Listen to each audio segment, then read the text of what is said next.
Hello and welcome to another SkaredCast unit-by-unit video of the new Drukhari Codex. Today we continue to look at the series with the troop choice of the Homunculus Covens, the Wracks. Let's begin and rack up some knowledge. Ha ha ha.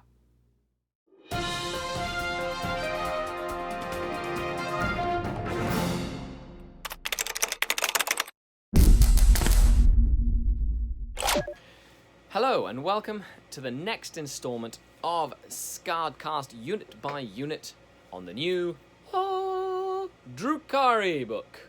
The denizens of the Dark City call you to play with them. And over the last videos we've been talking about different ways to play the units and sort of things like that. So, if you're new to the channel, thanks a lot for tuning in. If you're a long-time subscriber, awesome. Let's go on to the next one. Today we're looking at the Wracks, the helpers of the Homunculi and the Coven. So they are the basic troop choice of the Coven forces. Now, of course, this video is in two different sections in the same video. The first will talk a little bit about the lore of the Wracks to get us in the mood, and then we will talk about their statistics, different weapon options and cool things to do with them. Of course, I break down more stuff for the Patreons, so if you'd like to unlock some cool exclusives in terms of tactics and strategy and like some personalized coaching, check the link down below. So, let's begin with the good old Wracks. We're going to rack up some views. Maybe I lose a point for puns. Okay, let's begin. Wracks. Each Wrack is an abhorrent example of his master's surgical craftsmanship. An individual cut apart and refashioned into a walking instrument of torture. Now, every ruler needs obedient servants, and Wracks are literally fashioned for their task. Known in some circles as Homunculites, each Wrack's sole duty is to dutifully serve their master. Because homunculi tend towards megalomania or even delusions of godhood, they surround themselves with supplicants and minions to enact their orders. In fact, most homunculi prefer not to sully themselves with physical labor of any kind, and consider themselves somehow polluted if they have to exert themselves in any way. Hence, Wracks. The Dark Eldar's gophers. Go for this, go for that, go for that. Wracks often have heavy metal gauntlets grafted in place of their hands that can inject or withdraw fluids from their subjects with the flex of a wire-taunt tendon, or be coated with searing venom when accompanying their master on a raid into real space. The nails of their fingers and toes are severed and replaced with razor-sharp talons that skitter and scratch on the cold stone floors of their underground needle lairs, and their faces are covered by inscrutable metal masks, for identity has no place in the Wracks' existence. Perhaps the most sickening aspect of the Wracks' strange plight is not their hideous appearance or simmering bloodlust, but the fact that they have chosen this fate for themselves. It's a particular trait of the Drukhari psyche that after a few centuries, they often request to be modified into a form other than that of their birthright. For such, voluntary surgery staves off ennui and gives up a whole new suite of experiences and debaucheries to savor. So Wracks go through all this by choice, and they just do what the Homunculus say. So let's look at what they do in real space as they go to raid, and what sort of cruel tools they have available for slaughter.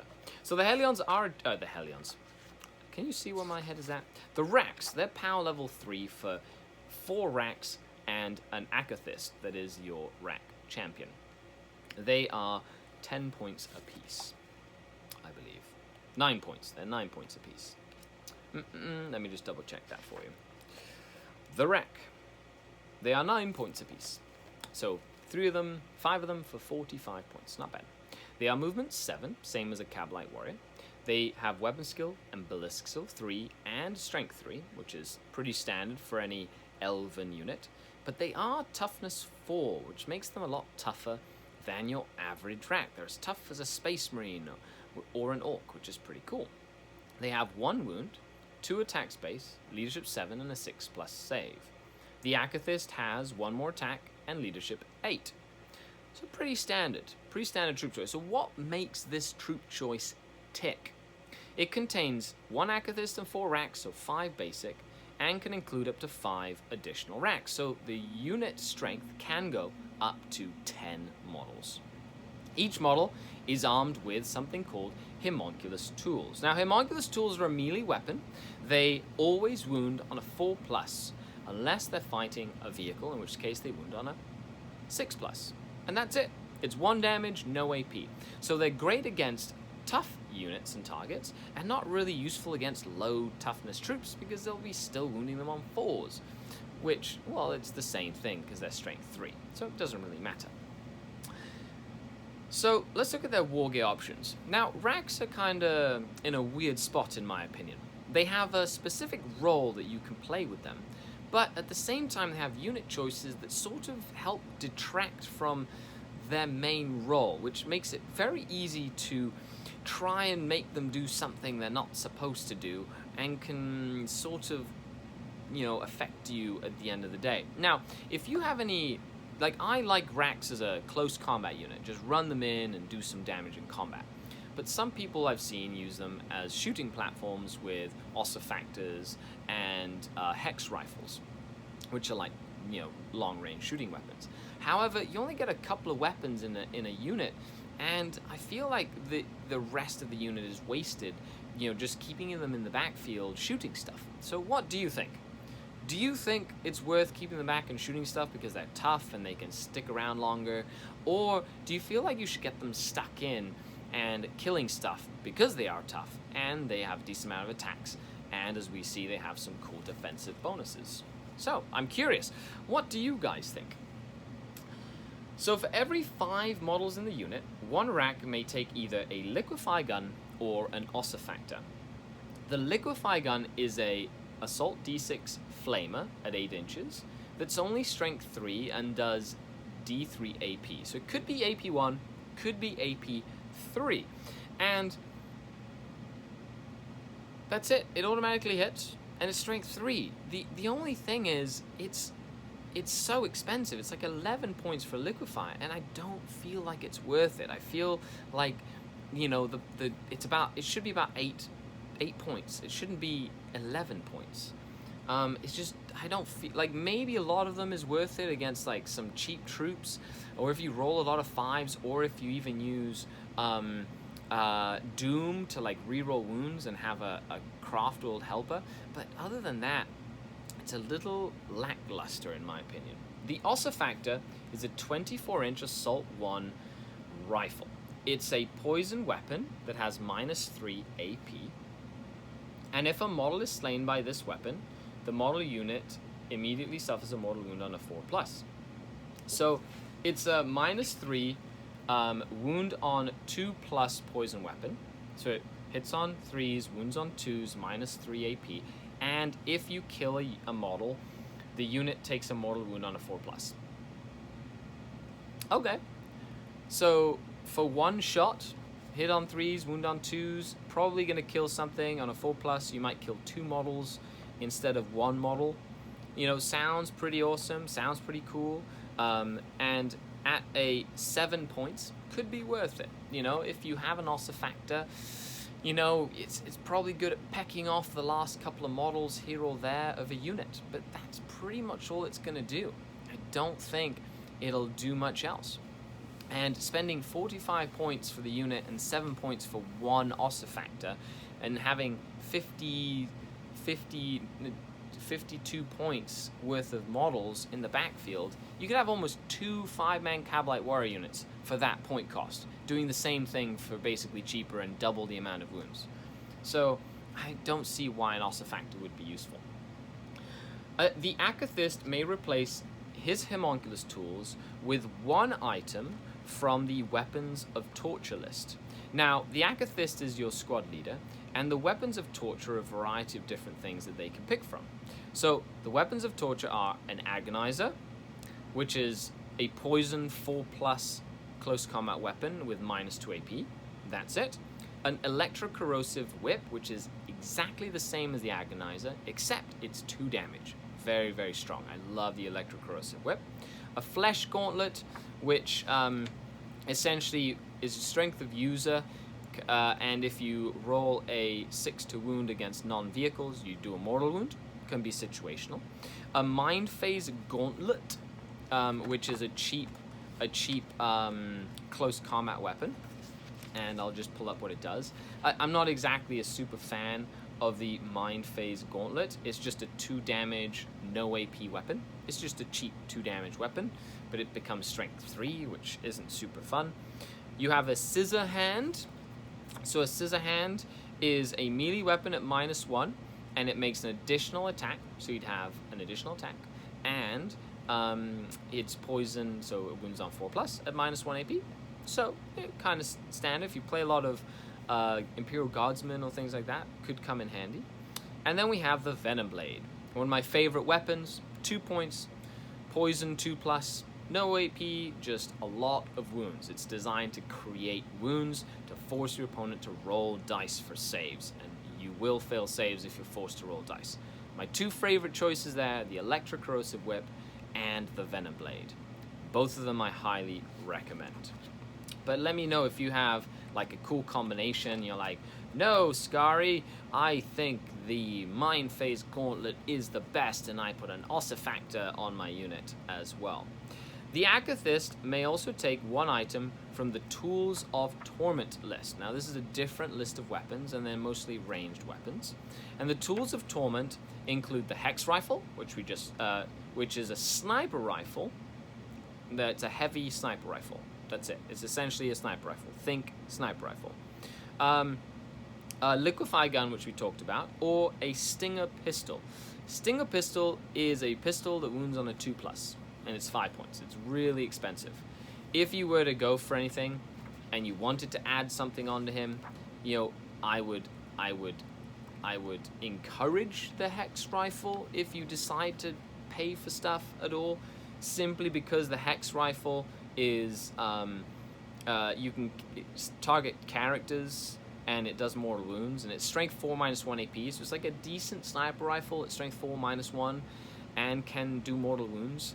But to be honest, I would recommend that you just focus the racks on doing something like going into close combat with a Electrocorrosive Whip and just charge them in and kill stuff in combat. Why not? They're racks. They got needles for fingernails. You know, seems a lot more fun that way. So those are your wargear options. Now, let's look at the abilities. The first one is the generic Drukhari ability, which is Power from Pain. Power from Pain, on the first turn, you have a 6+ feel no pain. So with their toughness 4, it's pretty snazzy. On turn 2, they can reroll advance and charge rolls. Being a close combat unit, this is quite handy. On turn 3, they get +1 to hit in combat, which is really handy. They hit on 2s, and they wound everything on 4s unless it's a tank. So lots of wounds can be going through. On turn 4, they become fearless, which is great. And on turn 5, any enemy unit within 6 suffers -1 leadership. So you're seeing a trend here. They become fearless, they get better in combat, they get into combat quickly because of their rerolls, and at the end of the game, people might run away if they're not careful, which is pretty cool. And they have a rule called Insensible to Pain. So all models in this unit have a 5+ invulnerable save. That's it, just a 5+ invulnerable save. For shooting, for close combat, for everything. Now it's great with the obsessions. Prophets of Flesh adds +1 to this rule, making it a 4+ invulnerable save. So they can be incredibly tough. Great combo as well is putting a Homunculus nearby. The Homunculus, being an Artisan of Pain, gives them +1 toughness. If Uri and Rakath is around, +1 toughness and +1 strength. Not that it helps with Homunculus tools. But needless to say, Toughness 5 racks with a 4+ invulnerable save are hard to shift. Come turn 4 or turn 3 with one of the cool stratagems, you could make them fearless, so they're not running away, making them a very sturdy troop choice. When people think of Drukhari, they don't think of how tough Drukhari are. They think of piddly space boats that are made out of paper and that die. This is not the case anymore. Drukhari have some very cool, tough options, and you should really tap into it. If you're a Kabbalite savant or a witch cult savant, yes, they're not as tough as the Coven, but I feel Coven is going to come into its own in this edition. In this new Drukhari book, the Coven is coming to the forefront. They have some cool stuff, and they have some cool abilities, and they don't fit the norm of what people think of Drukhari, which can throw your opponents off for a spin. So let me know what you think about the Wracks down below. As for faction keywords, they are Eldari, Drukhari, Homunculus Coven, so it can be any Coven you want, and their infantry and Wracks. And that, my fellow Homunculi, Archons and Succubi, is what we have to say about the last of the troop choices in the Drukhari book. A huge shout out to all the Patreons. Check the links down below if you'd like to unlock more. And after all, this is Skari, the fancy Archon, signing off until next time. Skari out.